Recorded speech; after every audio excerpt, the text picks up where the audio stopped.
कक्षा 10 खंड पाठ 13 है मानवीय करुणा की दिव्य चमक के पढ़ाने जाए। मानवीय करुणा की दिव्य चमक के पाठ है, इसके लेखक है सर्वेश्वर दयाल सक्सेना। अब सर्वेश्वर दयाल सक्सेना जी जो उनके जो बारे पढ़ेंगे, जन्म है जन्म सन 1927 में बस्ती उत्तर प्रदेश में हुआ था। मृत्यु है या देहांत है सन 1984 ईस्वी में हुआ था। अब इन्होंने यानी जैसे नाटक है, निबंध है, संस्मरण है, कहानी मतलब कवि और लेखक दोनों में कार्य किया था। तो सबसे पहले कहानी संग्रह इसने लिखा था लड़ाई नाम से एक कहानी संग्रह इसने लिखा था। उपन्यास पागल कुत्तों का मसीहा सोया हुआ जल, ठीक है, ये दो क्या है इसके उपन्यास है। कविता संग्रह है काठ की घंटियां, नदी, जंगल का दर और खूंटियों पर टंगे लोग, ये क्या है इनकी कविता संग्रह है। नाटक एकमात्र नाटक लिखा था इसने बकरी नाम से, ठीक है। लेख संग्रह चरखे और चर्चे, ठीक है। अब इसकी साहित्यिक विशेषताएं कैसी हैं, इसमें साहित्य कैसे विषयों को के बारे में लिखा है। तो उन्होंने तत्कालीन समाज में व्याप्त विसंगति और अव्यवस्थाओं पर जोर दिया। कहने का मतलब है कि उसी समाज में जिस समाज में मतलब वो रह रहे थे उसी समय में इन समाज में जो विसंगतियां करती है अव्यवस्थाएं कभी थी, उन अव्यवस्थाओं के बारे में अपने काव्य में उसने काफी लिखा है। मानवीय करुणा की दिव्य चमक जो पाठ है ये कुछ कोटि का संस्मरण है, ठीक है। तो संस्मरणात्मक विधि में लिखा गया है। अब ये पाठ किसके बारे में लिखा गया है वो हमें करना है। देखो फादर कामिल मुखिया का नाम आपने सुना होगा, जिसका जन्म है वो बेल्जियम के रेम्सटेटल नामक शहर में हुआ था। कहाँ? बेल्जियम के रेम्सटेटल नामक शहर में हुआ था, ठीक है। जो इंजीनियरिंग वहाँ रह रहे थे, बड़ा पूरा परिवार था, इंजीनियरिंग कर रहे थे। इंजीनियरिंग के अंतिम वर्ष की पढ़ाई होती है, अंतिम वर्ष की पढ़ाई को बीच में छोड़कर वो पादरी बनना चाहते हैं और पादरी बनकर बाहर आने की इच्छा जताते हैं कि वो अपने गुरु के पास जाते हैं और गुरु के पास जाकर वो पादरी बनना चाहते हैं। और गुरु के सामने उस समय पादरी बनने वाला एक अपनी इच्छा रख सकता था, तो उसने अपनी इच्छा क्या रखी कि मैं यही पादरी बनने के बाद में भारत जाऊँगा, ठीक है। अब वो यहाँ भारत आ जाते हैं और अपनी जन्मभूमि तो रेम्सटेटल थी, जबकि कर्मभूमि को भारत को बनाते हैं। यहाँ अगर वो भारतीयों से किस प्रकार घुल मिल जाते हैं, किस प्रकार हिंदी को राष्ट्रभाषा बनाने पर वो जोर देते हैं। हिंदी भाषी होने के बाद भी या राष्ट्र के लोगों द्वारा हिंदी को नहीं अपनाकर अन्य भाषाओं को अपनाने पर यानी वो दुख प्रकट करते हुए दिखाई देते हैं, ठीक है। ऐसा ये जो अपना संस्मरण है जिसे हम पढ़ने जा रहे हैं। अब इस संस्मरण में सबसे कि फादर बुल्के के निधन पर यानी लेखक कि फादर बुल्के की जो मृत्यु होती है वो जहरबाद से। जहरबाद का मतलब है एक गैंग्रीन नामक एक फोड़ा होता है और गैंग्रीन नामक फोड़े से उसकी यानी मौत हो जाती है। मतलब कैंसर के समान एक भयानक बीमारी होती है, कष्ट साध्य होती है, जिससे उनकी मृत्यु होती है। और इस प्रकार दर्दनाक मृत्यु को देखकर यानी लेखक को बहुत दुख होता है कि जो व्यक्ति पूरे जीवन में जिसमें अमृत के समान कुछ नहीं है, अर्थात यानी अमृत के समान निर्मल कोमल यानी मधुर जिसके पास वाणी है, प्रत्येक व्यक्ति के साथ जो आत्मीयता रखने वाले हैं, ऐसे आत्मीय पुरुष की जो मृत्यु है या उसके जो अंतिम जीवन है या अंतिम जो समय है वो इतना कष्ट साध्य कैसे हो सकता है। इस कष्ट साध्य मतलब इसके बारे में सोचकर ही लेखकों को अत्यधिक दुख होता है कि ऐसा प्रश्न कौन से ईश्वर से कौन से भगवान से करो कि जिसने अपने पूरे जीवन में अच्छे अच्छे कार्य किए हो, जिनकी मृत्यु मतलब अंतिम समय में उसे इतना दुख झेलना पड़े, ठीक है। ये तो कवि लेखक है वो यानी फादर कामिल मुखिया की मृत्यु के बारे में अफसोस करते हैं, ठीक है।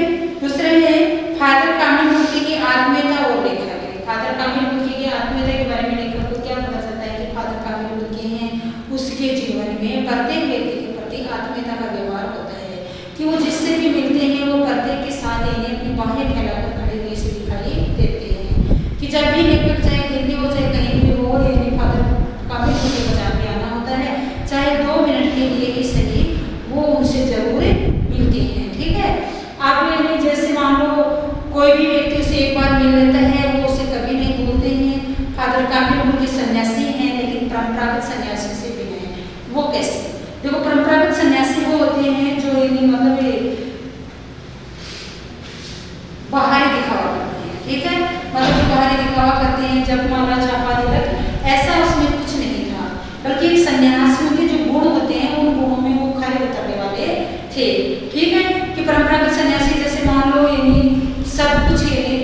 देते हैं या सब कुछ त्याग कर केवल और केवल ईश्वर भक्ति में ही अपना ध्यान लगाए रखते हैं। जबकि फादर कामिल बोलते हैं वो जिससे भी मिल जाते हैं उससे आत्मीयतापूर्वक व्यवहार भी करते हैं, उनसे संबंध बनाते हैं।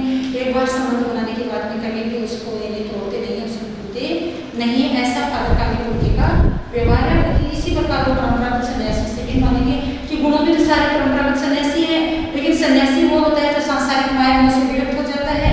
जबकि फादर कामिल के सांसारिक माया से विरक्त नहीं होगा, जिससे एक बार होते हैं उससे अपना संबंध बनाए रखते हैं। ठीक है, हमें फादर कामिल मुल्की का परिवार ये नहीं कैसा है। फादर कामिल मुल्की का परिवार है, एक भरा पूरा परिवार है। पिताजी हैं, एक व्यवसायी हैं, 2 बड़े भाई हैं। बड़ा भाई पादरी हो गया है, छोटा भाई ये भी घर का कामकाज करता है। एक बहन है, वो बहुत जीती है। ठीक है, माँ से दिन प्रेम करते हैं। लेखक जब भी उससे पूछते हैं कि आपको अपने घर की याद आती है, तो यानी लेखक यानी फादर कामिल मुल्की कहते हैं कि हाँ बहुत याद आती है, बहुत सुंदर है मेरी जन्मभूमि रैमशेकर। और ये कहकर यानी वो भाव विभोर हो जाते हैं। कभी कभी यानी उसकी माँ की जो चिट्ठियाँ आती हैं उन चिट्ठियों को भी डॉक्टर रघुवंश जी को दिखाते हैं। ठीक है, तो उन चिट्ठियों के बारे में यानी वो उसे बताते हैं कि मेरी माँ की चिट्ठी आई है। अपनी बहन का भी जिक्र वो करते हैं, भाई का जिक्र वो करते हैं। लेकिन यहाँ आने के बाद में वो यानी बेल्जियम को 2 दिन वाले गए होंगे, बल्कि यहीं पर अपना उसने पूरा जीवन बिताया था। और भारत आने की उसकी इच्छा कैसे हुई इसके बारे में अगर लेखक उससे पूछते तो वो यानी ईश्वरीय प्रभु की लीला या प्रभु की इच्छा कहकर ही वो उसे डाल देते थे। ठीक है, अब फादर मुल्की में कि भारत में जो प्रक्रिया थी, भारत में उसने क्या क्या कार्य किए थे उसके बारे में हम जानते हैं कि भारत आने के बाद में सबसे पहले तो उसने जैसे हिंदी को राष्ट्रभाषा बनाने पर जोर दिया था।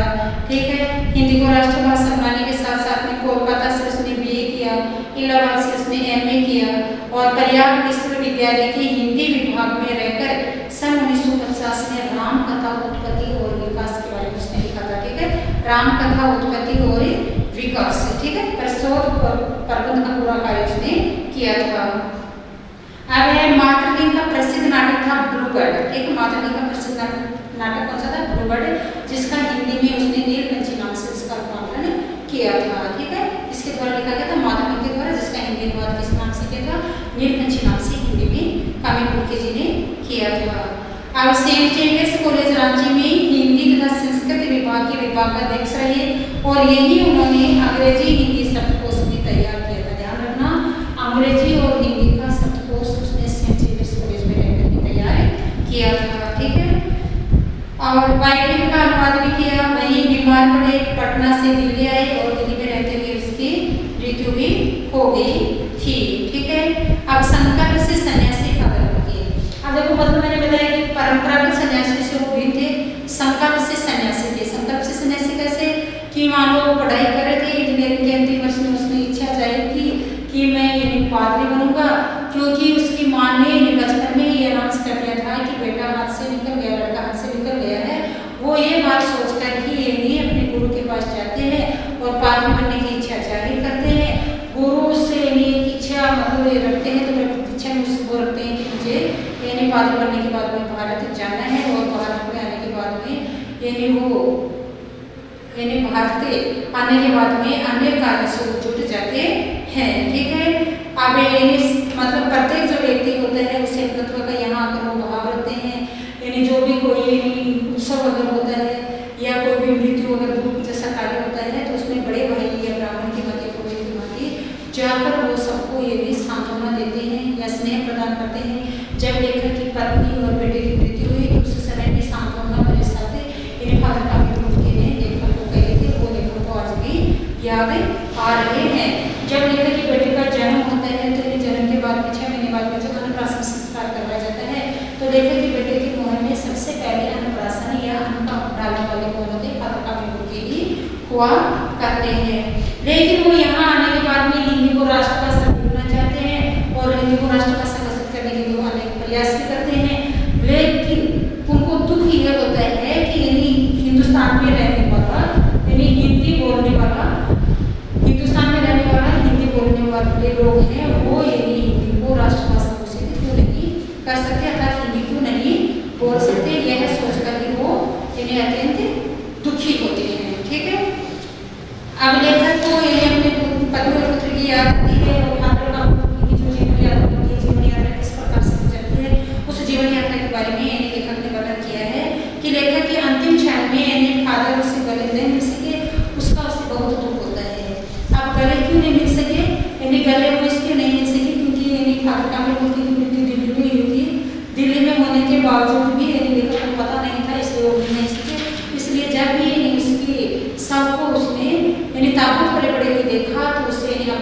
होता है, दुख होता है, क्योंकि वो उससे मिल नहीं पाए थे।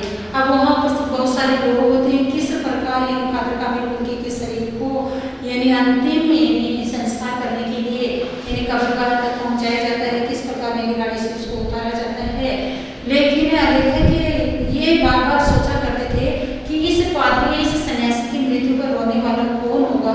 तो लेखक जब उसके अंतिम समय को देखते हैं, अंतिम यात्रा को देखते हैं, उस यात्रा में वहाँ उपस्थित बहुत सारे लोग थे जो प्रत्येक लोगों की आंखों में आंसू थे। तो लेखक को ये देखकर अफसोस होता है, कौन सा अफसोस होता है कि यानी मैंने सोचा था कि यानी फादर कामिल कि उस समय रोने वालों की संख्या इस समय रोने वालों की संख्या इतनी थी कि उनको कागज पर लिखना मुश्किल था। यानी कागज पर लिखना मतलब शहर फैलाने के समान था, अर्थात यानी लिखना मुश्किल था, क्योंकि प्रत्येक व्यक्ति है वो प्रत्येक व्यक्ति उसकी मृत्यु पर दुख प्रकट कर रहे थे, रो रहे थे। ठीक है, ऐसा ही अपना पाठ है फादर कामिल मुल्की जी के जीवन के बारे में बताया गया है, जिसका जन्म कहाँ हुआ था, यानी बेल्जियम में हुआ और बेल्जियम में होने के बावजूद भी वो भारत